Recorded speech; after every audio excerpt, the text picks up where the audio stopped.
ముదిరాజ్ బంధువులందరికీ నమస్కారాలు. నా పేరు సలేంద్ర శివయ్య ముదిరాజ్. మన ముదిరాజ్ మహాసభ రాష్ట్ర ప్రధాన కార్యదర్శిగా కొనసాగుతున్నాను. గత 30 ఏళ్ళుగా సీనియర్ జర్నలిస్టుగా ఉమ్మడి ఆదిలాబాద్ జిల్లా వ్యాప్తంగా పనిచేశాను. ముఖ్యంగా ఏడాది కాలంగా ముదిరాజ్ సంఘాల సమన్వయ కమిటీ చేసిన కృషి ఫలితంగా ఈరోజు ఒక అడుగు ముందుకు వేయడం జరిగింది. ఏదైతే నిజాం నిరంకుశ పాలనకు వ్యతిరేకంగా, దొరలకు దేశ్ముఖ్ వ్యతిరేకంగా పోరాడిన మన తెలంగాణ రాబిడ్ హుడ్ పండుగల సాయన్న ముదిరాజ్ వర్ధంతి జయంతి కార్యక్రమాలను అధికారిక కార్యక్రమంగా నిర్వహించాలని రాష్ట్ర ముఖ్యమంత్రి ఆదేశాల మేరకు ఈరోజు ప్రభుత్వ ప్రధాన కార్యదర్శి సంజయ్ జాజు 1217 జీవో నంబర్ను విడుదల చేయడం పట్ల హర్షం వ్యక్తం చేస్తున్నాను. దీనికి కృషి చేసిన మన మంత్రి వాకిటి శ్రీహరి ముదిరాజ్ అన్నగారు, అదేవిధంగా ముదిరాజ్ ఫైనాన్స్ కార్పొరేషన్ చైర్మన్ బొర్ర జ్ఞానేశ్వరన్న ముదిరాజ్ గారు, శాసన మండలి డిప్యూటీ చైర్మన్ డాక్టర్ బండ ప్రకాష్ ముదిరాజ్ గారు, అదేవిధంగా మెదక్ కాంటెస్టెడ్ ఎంపీ నీలం మధు ముదిరాజ్ గారు ఇందులో భాగస్వాములై ఉన్నారు. అదేవిధంగా మల్కాజ్గిరి పార్లమెంట్ సభ్యులు ఈటెల రాజేందర్ అన్నగారు, తెలంగాణ రాష్ట్ర ముదిరాజ్ మహాసభ జాతీయ ప్రధాన కార్యదర్శి కాసాని వీరేశం గారు, జాతీయ అధ్యక్షులు కాసాని జ్ఞానేశ్వర్ ముదిరాజ్ గారితో పాటు రావుల రాజశేఖర్, మరెందరో మంది నాయకులు, మన ముదిరాజ్ మహాసభ రాష్ట్ర అధ్యక్షులు ముఖ్యంగా శంకరన్న ముదిరాజ్ గారు కూడా ప్రత్యేక చొరవ చూపి సంఘాలను సమన్వయం చేయడంలో, రాజకీయాలకు అతీతంగా ముందుకు వెళ్లడంలో కృషి చేసిన ఫలితంగా ఇయ్యాల ఒక మెట్టు మనం ముందుకు వేయడం అనేది జరిగింది.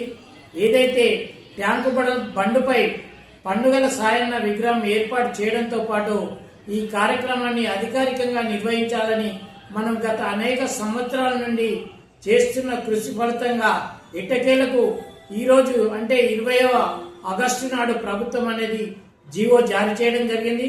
మరి మొన్ననే 3 రోజుల క్రితమే ఈ జీవోకు సంబంధించిన ఒక ఉత్తర్వులను కూడా జారీ చేయడం అనేది అందరికీ విదితమే. ఇదే విషయమై చొప్పరి శంకరన్న గారు మొన్న సోషల్ మీడియాగా ప్రకటిస్తే దాన్ని కొందరు తప్పు పట్టారు. అది వారి అవివేకానికి, అజ్ఞానానికి నిదర్శనంగా నేను పేర్కొంటున్నాను. ఏదైతే ఇలా పండుగల సాయన్న వర్ధంతి జయంతి కార్యక్రమాన్ని ఇవాళ అధికారిక కార్యక్రమంగా నిర్వహించడానికి ప్రభుత్వం ముందుకు రావడం పట్ల రాష్ట్ర ముఖ్యమంత్రి యనమల రేవంత్ రెడ్డి గారికి, అదేవిధంగా బీసీ సంక్షేమ శాఖ మంత్రి పొన్నం ప్రభాకర్ గారికి, ఈ జీవో రావడానికి ప్రత్యేకంగా కృషి చేసిన మన ముదిరాజ్ ముద్దుబిడ్డ, మక్తల్ ఎమ్మెల్యే, రాష్ట్ర పశు సంవర్ధక, పాడి పరిశ్రమ, క్రీడా, యువజనుల సర్వీస్ శాఖల మంత్రి వాకిటి శ్రీహరన్న ముదిరాజుకు మన ముదిరాజ్ మహాసభ పక్షాన ధన్యవాదాలు తెలియజేస్తున్నాను.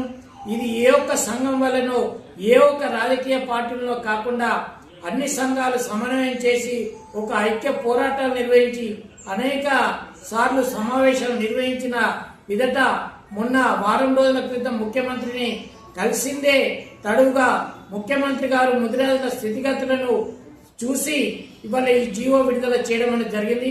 ముఖ్యమంత్రికి ప్రత్యేక ధన్యవాదాలు తెలియజేస్తున్నాను. అదేవిధంగా ముదిరాజులు గల 4 దశాబ్దాలకు పైగా ఏదైతే బీసీ-డి నుండి బీసీ-ఏకి మార్చాలని కోరుతున్నారో, మరి ముఖ్యమంత్రి గారు గతంలో అనేక మార్లు కూడా ముదిరాజులకు న్యాయం చేస్తానని ఏదైతే 2009లో వైఎస్ రాజశేఖర్ రెడ్డి గారు జీఓఎంఎస్ నంబర్ 17ను ఇస్తూ మన ముదిరాజులను బీసీ-ఏలో చేర్చడం అనేది జరిగింది. మరి దాన్ని యథావిధిగా అమలు చేయడానికి కామారెడ్డి బీసీ డిక్లరేషన్ లో కూడా కాంగ్రెస్ పార్టీ తన మేనిఫెస్టోలో పొందుపరిచింది. దీనిని కూడా వెంటనే అమలు చేయాలని కోరుతున్నాము. అదేవిధంగా హైదరాబాద్ మొదటి మేయరు ఏదైతే స్వాతంత్ర సమరయోధుడు, బహుముఖ ప్రజ్ఞాశీలి, కథ రచయిత, ఆర్కిటెక్ట్ అయిన గొర్వి కృష్ణస్వామి ముదిరాజు జయంతి వర్ధంతి కార్యక్రమాలను కూడా అధికారిక కార్యక్రమాలుగా నిర్వహిస్తే బాగుంటుందని రాష్ట్ర ముఖ్యమంత్రి గారికి విజ్ఞప్తి చేస్తూ ఇది ఏదో ఆషామాసి వ్యవహారం గారు సమిష్టి కృషి ఫలితంగానే ఇది సాధించుకోవడం జరిగింది. ఇకనైనా ముదిరాజ్ సోదరులందరూ కూడా ఒకరిపై ఒకరు సోషల్ మీడియాలో అవాకులు చవాకులు పేలకుండా ఏదైతే మన ముదిరాజులను గట్టెక్కించడానికి అందరం కూడా సమన్వయం చేయాల్సిన పరిస్థితి ఉంది. ఎందుకంటే సోషల్ మీడియా వేదికగా విమర్శలు చేస్తే మనల్ని మనం చులకనగా అవుతున్నాము. కాబట్టి దయచేసి ఏదైతే గ్రూప్ అడ్మిన్లు ఉన్నారో ఎవరైనా చౌకబారు విమర్శలు చేస్తే, వ్యక్తిగత విమర్శలకు దిగితే వారిని వెంటనే గ్రూప్ నుండి రిమూవ్ చేయాలని నేను ఈ సందర్భంగా మీ అందరికి కూడా విజ్ఞప్తి చేస్తూ, మరోసారి ఈ పండుగల సాయన్న జయంతి వర్ధంతి కార్యక్రమాలను అక్టోబర్ 22, 10 డిసెంబర్ నాడు వర్ధంతి కార్యక్రమాన్ని, అక్టోబర్ 22న జయంతి కార్యక్రమాన్ని ఘనంగా నిర్వహించుకోవాలని మీ అందరికి కూడా మన ముదిరాజ్ మహాసభ రాష్ట్ర కమిటీ పక్షాన మీకు పిలుపునిస్తున్నాను. థ్యాంక్ యూ, ధన్యవాదాలు.